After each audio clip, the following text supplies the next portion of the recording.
Nederigheid sê vir ons, weet jy wat, ek luister eerder na die Here, as dat ek op 'n plek is waar ek na my gewoonte toe terugkeer. Maak dit sin volgend? Dis die hart van die Here. Nederigheid sê nie, o, jy sê ek wens maar, nee Here, dit wil U my vat, vertrou ek U, want ek weet U is alles. En sodra ek net onder U bly, sodra ek net skuil, waar? Skuilplek van die Allerhoogste, as ek net onder Hom kan wees.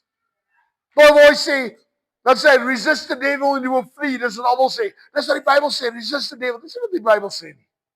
Die Bybel sê, submit unto God, resist the devil and he will flee. Daar's 'n plek in posisie, en 'n posisie is 'n plek van nederigheid, maar braafheid. Nederigheid, maar braafheid. Ons moet braaf wees om te sê, luister nie, ek is braaf.